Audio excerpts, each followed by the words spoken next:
श्री शिवाय दोस्तों।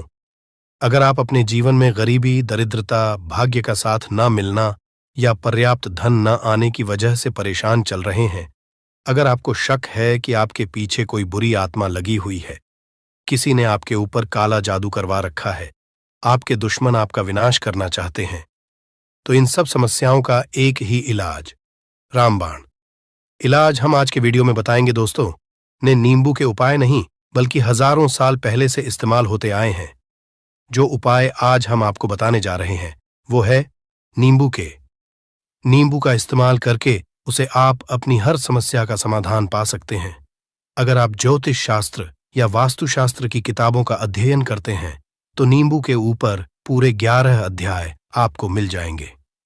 नौकरी पाने के लिए नींबू का इस्तेमाल कैसे आप कर सकते हैं? अपने व्यापार को दौड़ाने के लिए आप लोगों को नींबू का इस्तेमाल कैसे चाहिए? अगर आपका शत्रु आपका विनाश करना चाहता है तो नींबू के उपाय से कैसे आप उल्टा अपने शत्रु का विनाश कर सकते हैं? आपके घर में नकारात्मक शक्तियां बसी हैं, बुरी शक्तियां का वास है, तो इन सबको भगाने के लिए नींबू कैसे रामबाण की तरह काम करता है, ये सभी जानकारी आपको वास्तुशास्त्र और ज्योतिष शास्त्र की किताबों में मिल जाएगी। तो अगर आपका भाग्य सो चुका है, आपके घर पर ऐसी शक्तियां आ गई हैं जिनके कारण आपके घर में से लड़ाई होती रहती है, पति पत्नी में बनती नहीं है, तो दोस्तों आज जो उपाय हम आपको बताने जा रहे हैं वो आपकी सारी समस्याओं का समाधान कर देंगे। दोस्तों ने नींबू का इस्तेमाल न सिर्फ स्वाद को बढ़ाने के ये होता है, बल्कि स्वास्थ्य की दृष्टि से भी नींबू बहुत ज्यादा लाभदायक होता है। साइंस की लैंग्वेज में कहे तो नींबू में विटामिन सी बहुत ज्यादा मात्रा में होता है। अगर आपको एसिडिटी की प्रॉब्लम है, पेट खराब रहता है, तो नींबू उसमें रामबाण तरह काम करता है। नींबू के अंदर इतनी ताकत होती है कि वो एक से एक बड़ी समस्या को चुटकियों में खत्म कर सकता है। आपकी कई परेशानियों को, कई बाधाओं को एकदम हमेशा के लिए आपके पास से हटा सकता है। तो अगर आप भी चाहते हैं कि आपका जीवन सुखमय तरीके से गुजरे, आपके जीवन में कष्ट कम हो, आपके ऊपर माता लक्ष्मी का आशीर्वाद हो, भगवान भोलेनाथ आपको आशीर्वाद दे, तो इस वीडियो को बिना भगाए अंत तक देख ले, क्योंकि इस वीडियो आज आपको पता चलेगा कि कैसे नींबू के 10 उपाय करके आप अपने जीवन की हर परेशानी को खत्म कर सकते हैं। एक एक उपाय के बारे में हम बताने जा रहे हैं, तो बहुत गंभीरता से इस वीडियो को पूरा देख ले, क्योंकि कई लोग ऐसे होते हैं जो कि वीडियो भगा भगा के देखते हैं। सच मानिए, अगर आपने एक पॉइंट भी मिस कर दिया तो आप अपना ही नुकसान कर लेंगे। हम ये वीडियो सिर्फ आप लोगों के लिए इसलिए लेकर आते हैं क्योंकि हमारा एक ही मकसद है, जनहित।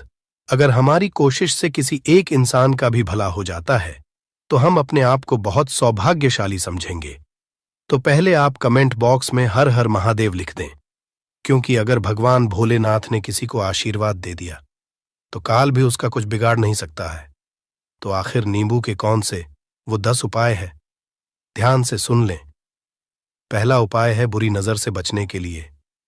आप लोगों ने अक्सर देखा होगा, जब तक रास्ते से गुजरता है, गाड़ियां जब चलती हैं, छोटी दुकानें होती हैं, बड़ी दुकानें होती हैं, उन सब में नींबू और मिर्च टंगे हुए होते हैं। इसका मुख्य कारण क्या है, आज हम आपको बता देते हैं। देखिए, कहते हैं कि कुछ पेड़ पौधों में, उनके फल फूलों में अनेक सारे प्राकृतिक गुण होते हैं। जैसे जब भी लू चलती है और आप अपनी जेब में प्याज रख लेते हैं, तब आपको लू नहीं लगती है। या जहां पर ज्यादा गर्मी होती है वहां पर प्याज रखते हैं तो प्याज गर्मी को सोख लेता है। अगर आपका अच्छा चल रहा है और कोई आपकी दुकान पर नजर लगा देता है, आपके कारोबार पर नजर लगा देता है, तो उसका बुरा असर आपके कामकाज पर पड़ता है। कहते हैं कि बुरी नजर से हरा पेड़ भी सूख जाता है। इसी तरह से जो चलता दौड़ता व्यापार होता है वो तक बंद हो जाता है। अगर किसी मानव ने आपके ऊपर नजर लगा दी तो इसलिए लोग अपनी दुकान में नींबू और मिर्च लगाकर रखते हैं। इसका मुख्य कारण हिंदू पुराण में बताया गया है कि नींबू का खट्टा, मिर्च का तीखा गुण बुरी नजर वाले मानव के एकाग्रता को भंग कर देता है, जिसे वो अधिक समय तक खुद को असरशाली नहीं रख पाता है।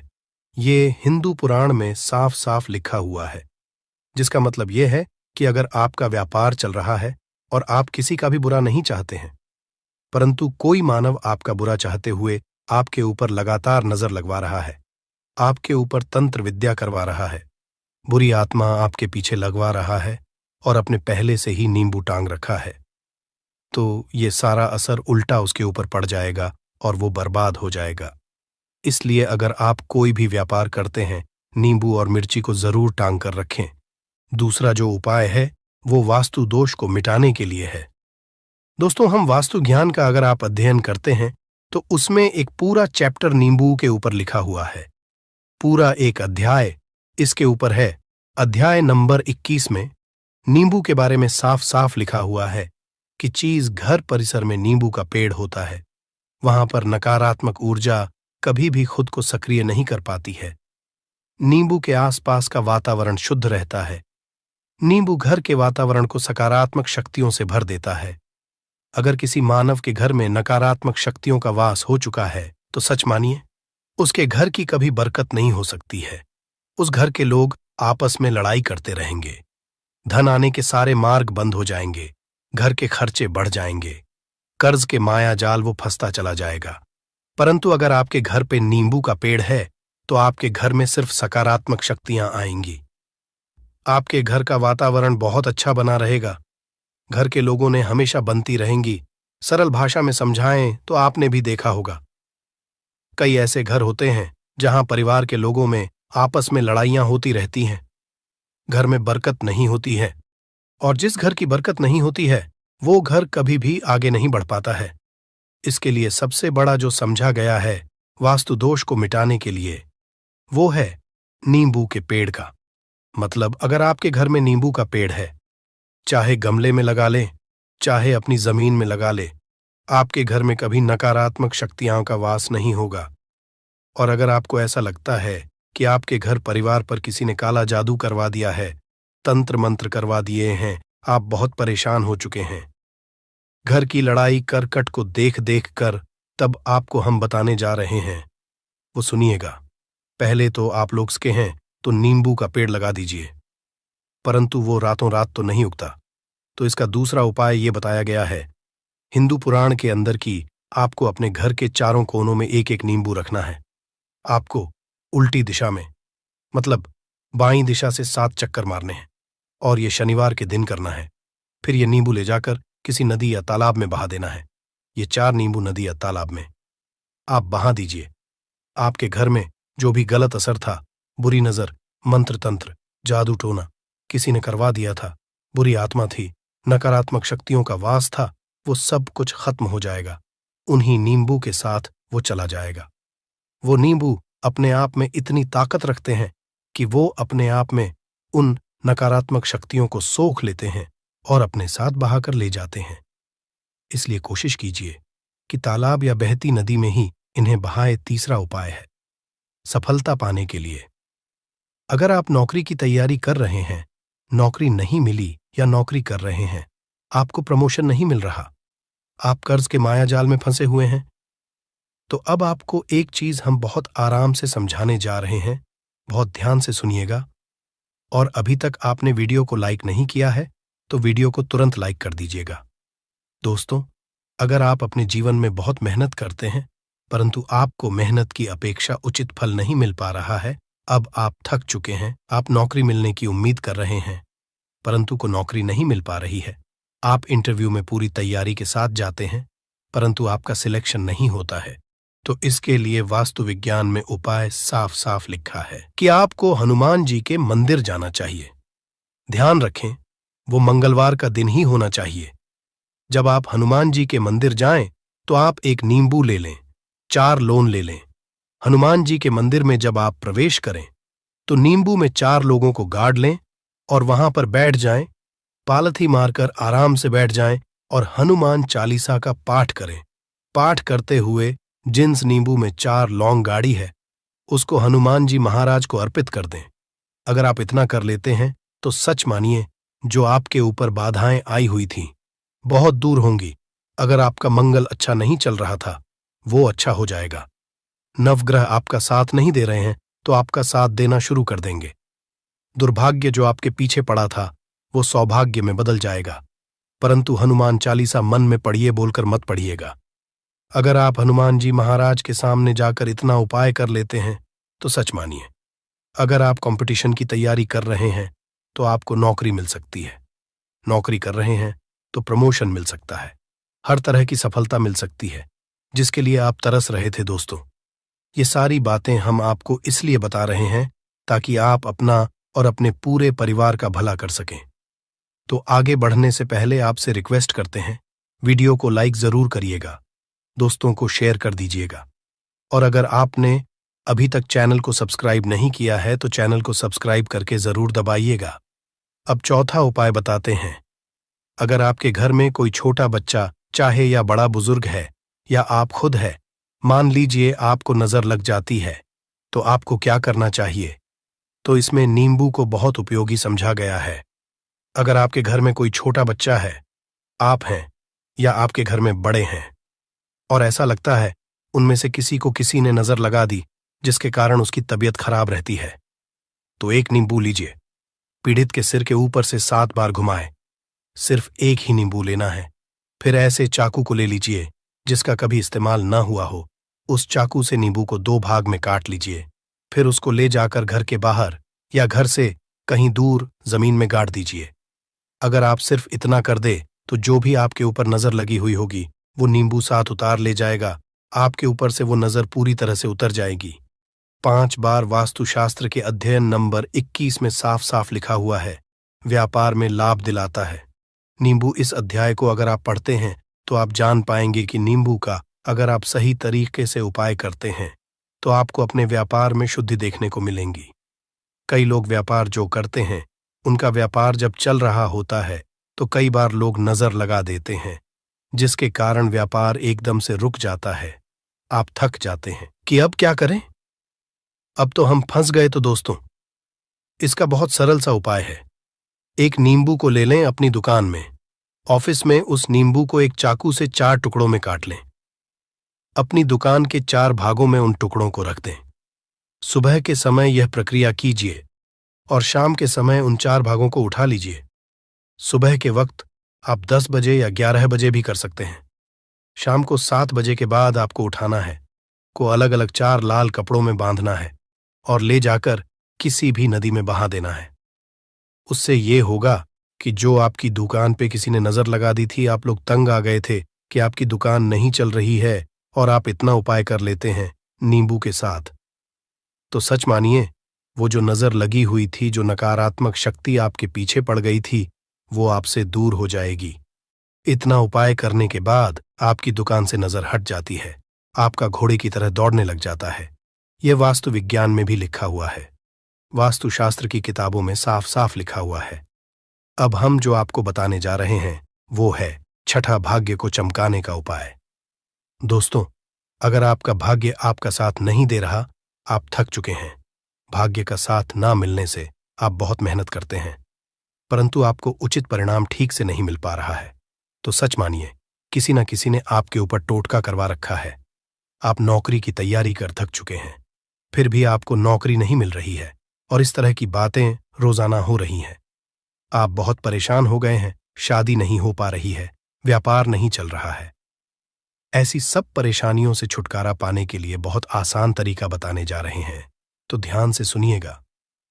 तो अगर आपको नौकरी नहीं मिल रही है या व्यापार में वृद्धि नहीं हो पा रही है, आपका घर बन नहीं पा रहा है, आप लोगों को कुछ नकारात्मक शक्तियों का असर दिख रहा है, अंदर नकारात्मक शक्तियों का वास होता चला जा रहा है, तो सिर्फ आपको एक नींबू लेना है, उसको गंगा जल से अच्छे तरीके से धो लेना है। इस नींबू को धोने के बाद आपको 108 बार इस मंत्र का जाप करना है। मंत्र है AUM श्री हनुमते नमः। अगर इस मंत्र का आप 108 बार जाप कर लेते हैं और उस नींबू में आप 4 लौंग देते हैं, तो आप नौकरी की तैयारी करने के लिए जा रहे हैं, इंटरव्यू के लिए जा रहे हैं। तब इस नींबू को अपने में रख लीजिए, अपने पर्स में रख लीजिए, अपनी जेब में रख लीजिए। आपको ये पेपर देने जा रहे हैं, तब तो ये सब अंदर ले जाने नहीं देते हैं, तो अपने बैग में रख कर ले जाएगा। सच मानिए, जो दुर्भाग्य आपके पीछे पड़ा हुआ था वो आपके भाग्य के रूप में बदल जाएगा। अगर आप नौकरी के इंटरव्यू के लिए जा रहे हैं तो आपका वहां पर सिलेक्शन होना तय है। ये हिंदू पुराणों में साफ साफ लिखा हुआ है।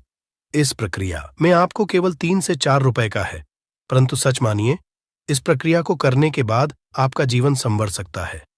ओम श्री हनुमते नमः। यह एक ऐसा जप है जिससे मान लीजिए अगर आपका मंगल कमजोर था, वो मंगल तुरंत मजबूत हो जाएगा, परंतु इसका आपको 108 बार जाप करना होगा, क्योंकि हनुमान जी महाराज को 108 अंक बहुत ज्यादा पसंद है। 108 कोई भी क्रियाएं आप हनुमान जी के लिए करते हैं वो सफल होती है। और यह क्रिया अगर आप नौकरी के सिलेक्शन के वक्त करते हैं, इंटरव्यू के वक्त करते हैं, किसी कंपटीशन के वक्त करते हैं, तो आपको सफलता मिलना तय समझा गया है। 7वां है रोग से मुक्ति है, तो ये अध्यापकों वास्तु ज्ञान के 41 नंबर पेज पर मिल जाएगा। अगर आपके घर में कोई ऐसा रोगी मानव है जो दवाई करा करा के थक गया है, अस्पताल जाकर पक गया है और उसका रोग ठीक नहीं हो रहा है, वो परेशान हो चुका है कि अब मैं क्या करूं, तो जो हम आपको आप बता रहे हैं उसे आप शनिवार के दिन सकते हैं।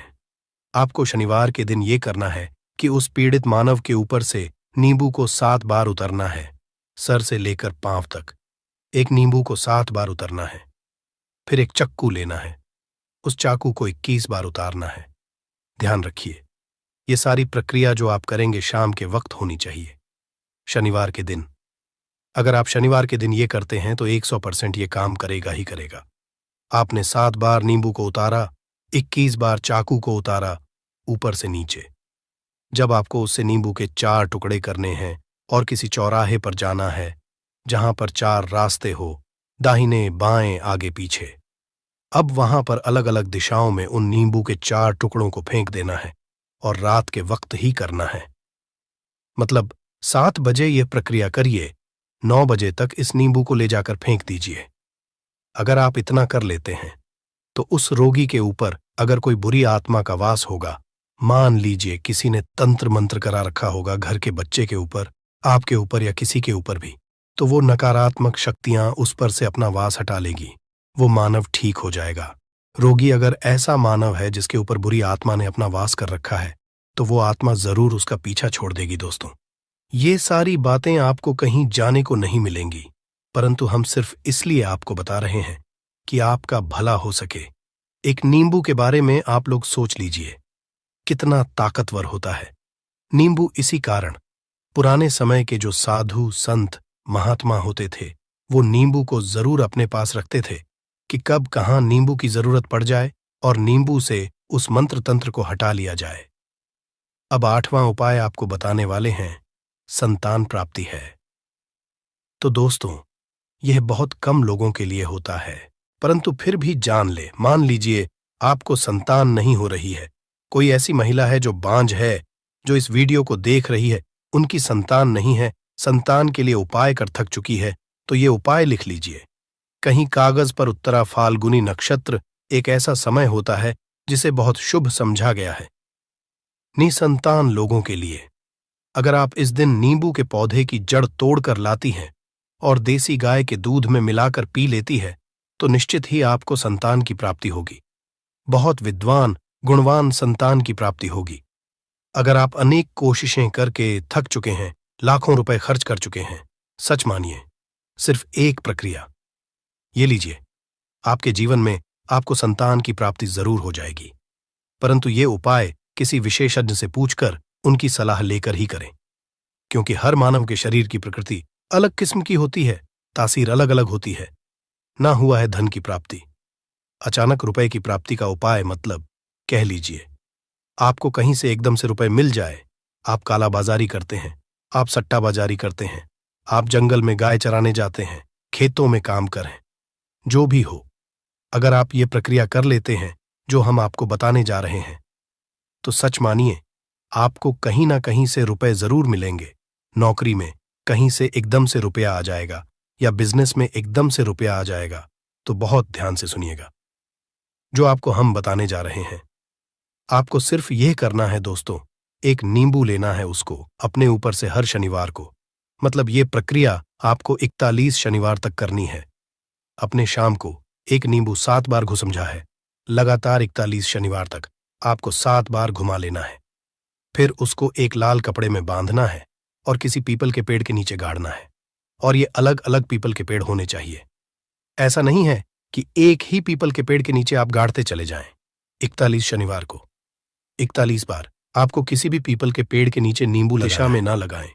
इससे फैलती है घर में नकारात्मकता, इसी के साथ हम जानेंगे दोस्तों, क्या आपको कैलेंडर कहाँ पर नहीं लगाना है, क्या गलती आपको नहीं करनी है, और साथ ही मैं आपको बताऊंगी कि अगर आपके घर में वास्तु दोष है तो कैसे आप जान सकते हैं और क्या उपाय कर सकते हैं जिससे कि वास्तु दोष दूर हो और आपके जीवन से परेशानियां खत्म हो। तो पूरी जानकारी के लिए इस वीडियो को अंत तक जरूर देखिएगा दोस्तों।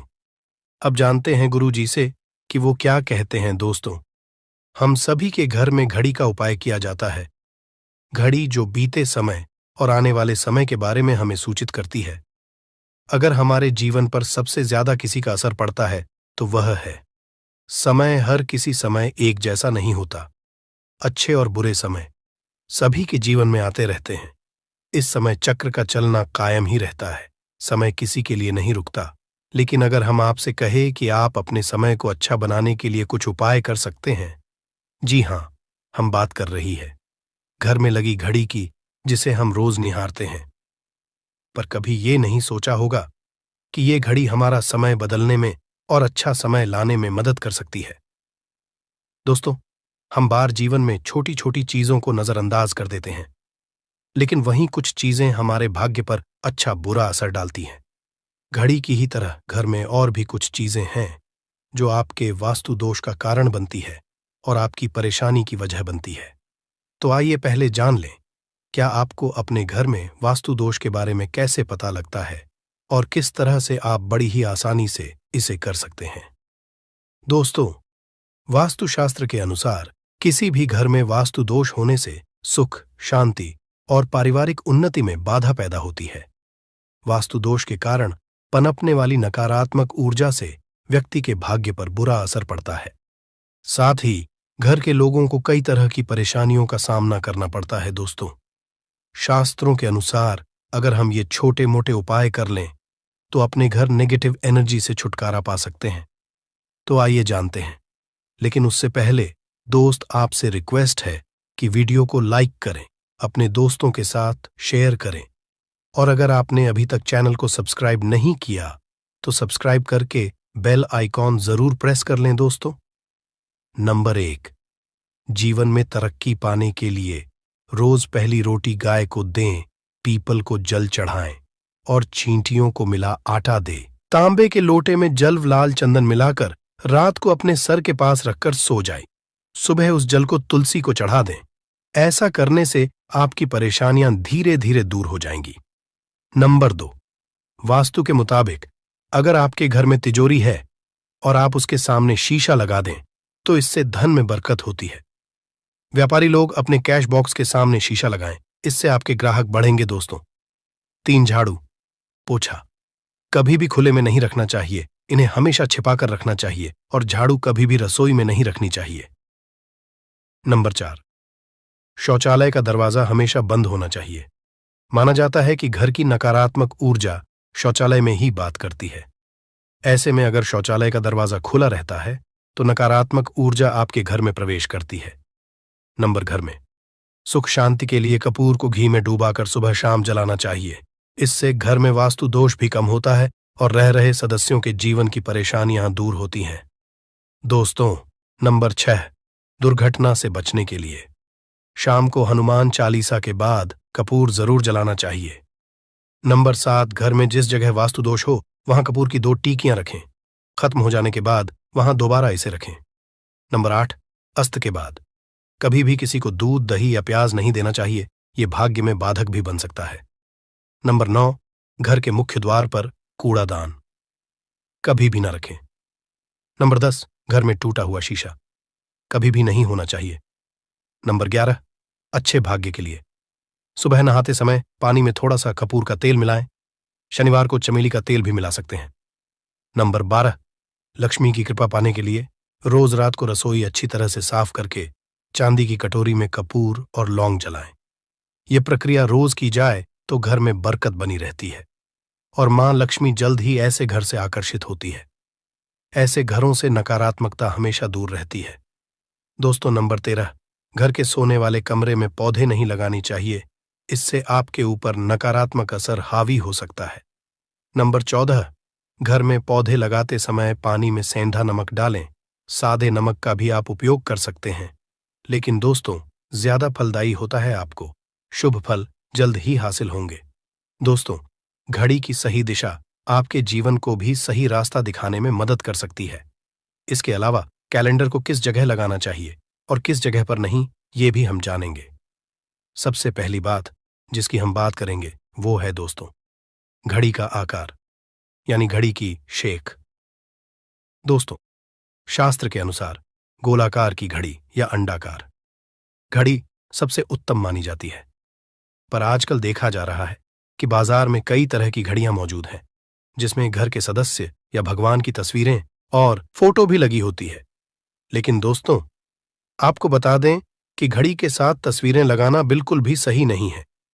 इससे आपके घर के सदस्यों के जीवन पर समय का असर देखने को मिल सकता है। और की तस्वीर घड़ी में बिल्कुल भी नहीं लगानी चाहिए, क्योंकि भगवान की तस्वीर को रोज धूप, दीप, अगरबत्ती और पूजन की आवश्यकता होती है, और घड़ी तो कई महीनों तक धूल में पड़ी रहती है। इससे भगवान का अपमान होता है और यह शुभ नहीं माना जाता। हो सके तो घड़ी का आकार गोल और अंडाकार ही पसंद है। घड़ी का गोल या अंडाकार बोना हमारी पृथ्वी के आकार को दर्शाता है, जो को और घड़ी में नुकीले कौन होते हैं, और वास्तु के अनुसार नुकीली चीजें नकारात्मक ऊर्जा का संचार करती हैं। दोस्तों, अगली बार जिसका आपको ख्याल रखना है वो ये है कि घड़ी को स्वच्छ रखें, साफ सफाई का ध्यान रखें, धुलना जमा होने दें, और कहीं से भी घड़ी टूटी फूटी नहीं होनी चाहिए। दोस्तों, जैसा कि हम सभी चाहते हैं कि हमारे जीवन में सब अच्छा और बेहतर होता रहे, तो उसके लिए हम खुद को संवारे रखते हैं, नए कपड़े और नए आभूषण पहनते हैं। उसी तरह अपने घर की घड़ी को स्वच्छ और नए जैसा ही रखना चाहिए। ये कहीं से भी टूटी फूटी नहीं होनी चाहिए। समय समय पर घड़ी पर चढ़ी धूल और जालों को साफ करते रहें, जिससे आपका भाग्य भी धुंधला नहीं पड़ेगा। दोस्तों, कई घरों में आदत होती है कि पुरानी गाड़ी को बनवा कर ही चलाते रहते हैं। एक जगह नई घड़ी आई तो पुरानी किसी और जगह लगा देते हैं। कृपया ध्यान रखें, घर में पुरानी या फिर टूटी हुई या धूल चढ़ी हुई और बंद गाड़ी तो बिल्कुल भी ना रखें। क्यों? इससे घर में नकारात्मकता और दरिद्रता का वास होने लगता है। बंद पड़ी घड़ी को घर में रखने से व्यक्ति के जीवन में नए अवसर नहीं आते और वो अपने कार्य में सफलता हासिल नहीं कर पाता। अगली बार जिसका आपको ध्यान रखना है वो है घड़ी की सही दिशा। घड़ी को कभी भी दक्षिण दिशा में नहीं लगाना चाहिए। दक्षिण दिशा यमलोक की दिशा मानी जाती है। काल का अंतिम चक्र यहीं से शुरू होता है। इसीलिए वास्तुशास्त्र में इस दिशा को घड़ी के लिए अशुभ माना गया है। घर में घड़ी को उत्तर दिशा, पूर्व दिशा या पश्चिम दिशा में आप लगा सकते हैं, लेकिन ध्यान रखें कि घड़ी को कभी भी मुख्य द्वार, कमरे के दरवाजे या आने जाने के लिए उपयोग किए जाने वाले दरवाजे के ऊपर कभी भी नहीं लगाना चाहिए। इससे समय का असर आपके आने जाने की गति और दिनचर्या पर पड़ सकता है। दोस्तों, घड़ी के साथ कैलेंडर का भी ध्यान रखें। जहां घड़ी समय का चिन्ह है, तो वहीं कैलेंडर उससे जुड़ी तारीखों का लेखा जोखा बताता है। कैलेंडर को पूर्वी और उत्तरी दिशा की दीवार पर कभी भी नहीं लगाना चाहिए। ये इससे वास्तु दोष उत्पन्न होता है। और कृपया करके अपने घरों में नए कैलेंडर के साथ पुराना कैलेंडर कभी भी ना लगाएं। दोस्तों, घड़ी और कैलेंडर दोनों ही आने वाले समय के सूचक हैं, जो आगे बढ़ने की प्रेरणा देते हैं। उन्हें समय के अनुसार ही लगाना चाहिए। इस बात का हमेशा ध्यान रखें कि घड़ी का समय हमेशा सही होना चाहिए। बहुत से लोगों की आदत होती है घड़ी का समय आगे या पीछे रखते हैं, तो ये गलती आप ना करें। समय हमेशा सही रखें। इससे आपको कभी भी समय का कालचक्र और दुष्ट परिणाम हासिल नहीं होता। ये छोटा सा आप जरूर करके देखिए। दोस्तों, छोटी छोटी बातें हैं जिनका आपको ध्यान रखना है। दोस्तों, रखी हुई घड़ी और पुराना कैलेंडर आपके भाग्य को भी रुकावटों से भर देता है। इसीलिए वक्त के साथ आगे बढ़ते रहने के लिए घड़ी और कैलेंडर को बदलते रहिए, और कैलेंडर को कभी भी अपने सोने के कमरे में ना लगाएं, ना ही इसे कभी मुख्य द्वार पर टांगे। ये शुभ नहीं माना जाता। पुरानी घड़ी को दान में देना शुभ माना जाता है। इससे आपके जीवन से बुरा समय निकल जाता है। इसीलिए अगर आपके घर में कोई पुरानी घड़ी है जो टूटी फूटी ना हो और खराब ना हो, तो वो आप किसी जरूरतमंद को दान में जरूर दें। दोस्तों, हमारे हिंदू संस्कृति में प्रत्येक घर में प्रतिदिन पूजा पाठ करने की परंपरा है और इसके लिए सभी अपने घरों में अपने आराध्य का छोटा सा ही क्यों ना हो, परंतु एक मंदिर अवश्य ही बनाते हैं। नियमित पूजा पाठ करने से न सिर्फ मानसिक शांति मिलती है, बल्कि पूरे घर में सकारात्मक ऊर्जा भी व्याप्त हो जाती है। परंतु यह बात भी सच है कि पूजा पाठ करने के कुछ नियम भी होते हैं, जिन्हें यदि हम कर देते हैं तो हमें हमारी पूजा का पूरी तरह से फल हासिल नहीं होता। पूजा करने के नियम प्राचीन काल से ही चले आ रहे हैं, जो कि एक ठोस धरातल पर आध्यात्मिक और वैज्ञानिक दोनों ही दृष्टिकोण से ध्यान में रखकर बनाए गए हैं। इसलिए हमें इन नियमों को बिल्कुल भी अनदेखा नहीं करना चाहिए। ऐसा ही एक महत्वपूर्ण नियम है नाद, यानी कि पूजा करते समय हम जब घंटी बजाते हैं, उसे बजाने के लिए शास्त्रों कुछ नियम निर्धारित किए गए हैं। शास्त्रों में देवताओं के सामने घंटी बजाने का बहुत अधिक महत्व बताया गया है, जिसे हम इस कृष्ण श्लोक के द्वारा समझ सकते हैं। आगम अर्थमतु देवानाम गमन अर्थम तु राक्षसाम घन्यथा रावम करुमियादो। देवता आह्वान चरण, इसका अर्थ है कि घंटी बजाने से देवताओं का आगमन और राक्षसों का गुमान होता है, और जो घंटियां राक्षसों से हमारी रक्षा करती है उसे हमारा नमन है। तो चलिए दोस्तों, जान लेते हैं कि पूजा करते समय जब हम घंटी बजाते हैं तो उसके पीछे क्या कारण है, घंटी को बजाने के क्या नियम है, और पूजा के वक्त घंटी बजाते समय होने वाली गलतियां कौन सी है जो हमें भूल कर भी नहीं करनी चाहिए। दोस्तों, क्या आपने कभी अपने घर के मंदिर में रखी हुई घंटी को ध्यान से देखा है? अगर आप ध्यान से देखेंगे तो आपको घंटी के ऊपरी हिस्से पर, यानी जहां से हम इसे पकड़ते हैं, उस पर गरुड़ बना हुआ देता है। अंततः घर पर जो हम घंटी इस्तेमाल करते हैं उसे गरुड़ घंटी कहा जाता है। पूजा करते समय गरुड़ घंटी का उपयोग भगवान को आमंत्रित करने, अर्थात भगवान का आवाहन करने के लिए किया जाता है, जिससे एक सुंदर ध्वनि से भगवान का आवाहन करने का आभास होता है। जब हम विधि विधान से पूजा करते हैं तो उसमें घंटी का उपयोग अवश्य रूप से करते हैं। पूजा संपन्न होने पर आरती करते विशेष रूप से नाद होना चाहिए, नहीं तो हमारी पूजा आदि अधूरी मानी जाती है। परंतु हम में से अधिकांश लोग इसे क्योंकि इस दिन सभी एकादशियों में से सबसे बड़ी एकादशी वृथिनी एकादशी पड़ने जा रही है। दोस्तों, ये एकादशी शनिवार के दिन पड़ रही है, जिस वजह से इस दिन 3 बड़े योगों का निर्माण हो रहा है, जो कि है धन लक्ष्मी योग, अमृत सिद्धि योग और गज केसरी योग। दोस्तों, इन 3 योगों के निर्माण की वजह से इस एकादशी पे भगवान विष्णु और महालक्ष्मी की असीम कृपा बरसने वाली है। और अगर इस दिन आप चुपचाप किसी को बिना बताए स्वास्तिक से जुड़ा ये अचूक उपाय कर लेते हैं, तो आपकी सभी समस्याओं का हल संपूर्ण रूप से हो जाएगा। दोस्तों, एक साल में करीब 20 एकादशी पड़ती है, और 4 मई को पड़ने वाली एकादशी सभी एकादशियों में सबसे बड़ी मानी जाती है। इस दिन स्वास्तिक से जुड़ा ये अचूक उपाय आपकी हर परेशानी को हल कर देगा, चाहे वो धन को लेके हो या सेहत या संतान की प्राप्ति को लेके। इसलिए दोस्तों, वीडियो को आखिर तक जरूर देखें। और दोस्तों, अगर आप भी अपने जीवन में भगवान श्री हरि विष्णु की कृपा पाना चाहते हैं, तो इस वीडियो को लाइक करके कमेंट में जय श्री हरि जय मां लक्ष्मी लिखना ना भूले। दोस्तों, हर साल वैशाख मास के शुक्ल पक्ष की एकादशी तिथि को वृथिनी एकादशी मनाई जाती है। वरुथिनी एकादशी का दिन श्री हरि विष्णु को समर्पित है। इस दिन जगत के पालनहार श्री हरि विष्णु अपनी 4 महीने की योग्य निद्रा से जागते हैं। इसके बाद से ही सभी मांगलिक कार्य आरंभ हो जाते हैं। इसके अलावा वरुथिनी एकादशी भगवान विष्णु को प्रसन्न करने के लिए भी बेहद उत्तम मानी जाती है। इस दिन भगवान विष्णु को प्रसन्न करने के लिए कुछ लोग व्रत रखते हैं और पूजा करते हैं। इस दिन सच्ची श्रद्धा और भक्ति भाव से भगवान विष्णु की पूजा करने से सभी मनोकामना पूर्ण होती है। दोस्तों, स्वास्तिक अत्यंत प्राचीन काल भारतीय संस्कृति में कल्याणकारी चिन्ह समझा जाता रहा है। इसीलिए किसी भी शुभ कार्य को करने से पहले स्वास्तिक चिन्ह अंकित करके उसका पूजन किया जाता है। मान्यता है कि ऐसा करने से कार्यों में सफलता मिलती है, क्योंकि स्वास्तिक के चिन्ह को शुभता का चिन्ह समझा जाता है। स्वास्तिक सुर का से बना है। सु का अर्थ अच्छा, अस का अर्थ सत्ता या और का अर्थ कर्ता या करने वाले से है। इस तरह स्वस्तिक का अर्थ अच्छा या मंगल करने वाला ऐसा बताया गया है। मेन वर्णित है स्वस्तिक सर्वदा रुद्र, अर्थात सभी दिशाओं में सबका कल्याण हो। इस तरह स्वास्तिक एक शब्द से किसी व्यक्ति या जाति विशेष का नहीं, परंतु संपूर्ण विश्व के कल्याण या वासुदेव की भावना निहित है।